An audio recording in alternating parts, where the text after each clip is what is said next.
E deu ruim aí para o senhor Carlos Bolsonaro. Olha, o Carluxo achou que tinha se livrado aí do caso das rachadinhas. Eles terminaram a investigação de rachadinha contra o Carlos Bolsonaro e decidiram que, olha, teve realmente rachadinha, teve muito roubo de dinheiro público no gabinete do Carlos Bolsonaro. Pois bem, o que acontece é o seguinte, o caso foi para o juiz.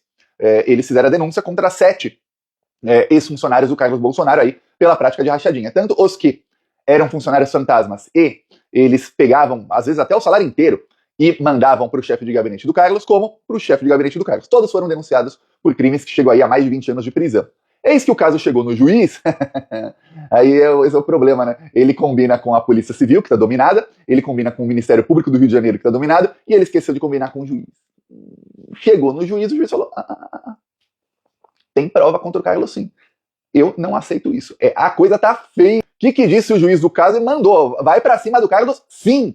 Se não, ele vai apontar crime do Ministério Público. Aí a coisa vai ficar feia pros promotores. Tá ruim, viu? Tá ruim agora pro Carlos Bolsonaro. A situação dele hoje é muito pior do que seria se o Ministério Público não tivesse feito nada. Agora não. Agora o juiz tá assim, ó. Ou vocês fazem direito contra o Carlos, ou vai dar ruim pra todos vocês. Que juiz corajoso lá no Rio de Janeiro.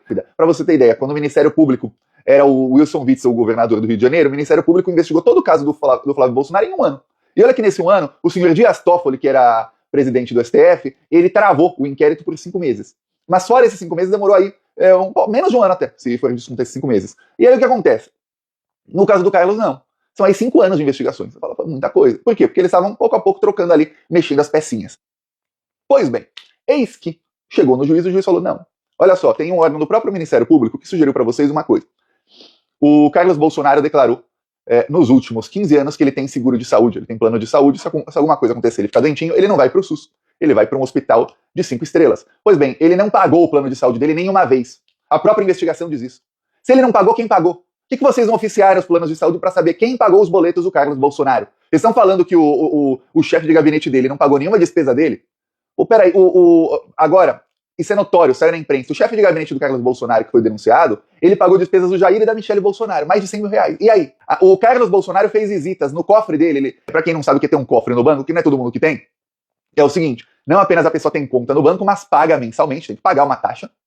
Cara, a pessoa tem um lugar no banco com uma chave, a pessoa abre lá um cofre, pode ser um pequenininho assim, ou pode ser um grandão, tá lá no banco, seguro e tudo mais, a pessoa entra e ela põe o que ela quiser dentro daquele cofre. É isso. O Carlos Bolsonaro foi naquele cofre 113 vezes.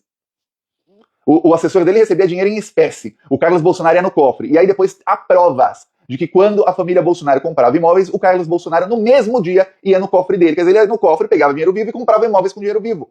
Então, é fácil provar. Mas é muito fácil provar. Aí o juiz dá todos os caminhos. Fala, olha, vocês têm aí o caso dos cofres, vocês têm aí o caso de que está provado que ele não tinha plano de saúde. Aí tem uma do juiz que ele dá uma aula de direito gratuita para o promotor vagabundo do caso.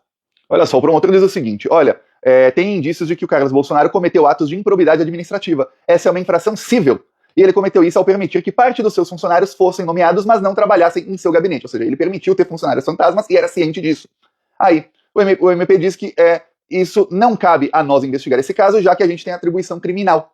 Ou seja, essa é infração civil, não é criminal, então a gente não tem nada a ver com isso. Aí o juiz chegou e falou, olha, o excelentíssimo promotor teria afirmado que há indícios de dolo, consciência e vontade do parlamentar em permitir a existência de funcionários fantasmas em seu gabinete sem que tenha recebido qualquer vantagem. Estranho, né? Ele vai ter funcionário fantasma e não vai ganhar nada. Eu vou cometer um crime e não vou ganhar nada com o crime, hein, gente? Só para os outros. Vantagens essas que serão repassadas somente ao chefe de gabinete. Ocorre, aí vem a aula de direito gratuita, hein? Gratuito, o promotor não vai nem ter que pagar.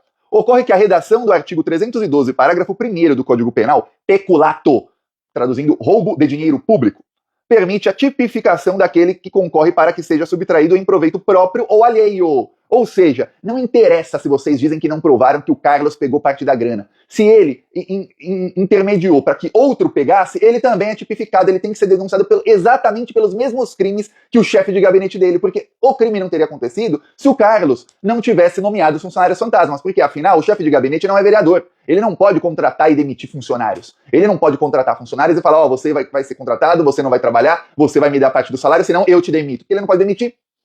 Ele não pode escolher a dedo quem ele vai contratar que seja alguém que aceite participar do crime. Quem pode é o Carlos Bolsonaro, que é o chefe.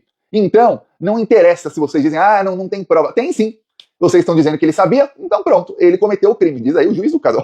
Esse caso é o juiz. Às vezes a gente fala, nossa, é o Ministério Público que está dizendo, é a polícia. Aí uma coisa é o Ministério Público e a polícia dizer. Outra coisa é depois convencer um juiz bandido que tem muito aí Brasil afora. Agora, dessa vez não. É o juiz dizendo para o Ministério Público, ó, vocês estão aí. E aí, segundo o juiz, se isso aí não for resolvido, ele vai entrar aí com medidas contra todo mundo do Ministério Público, porque tem indícios fortíssimos de que a investigação foi mal feita. Então a coisa vai ficar feia, viu?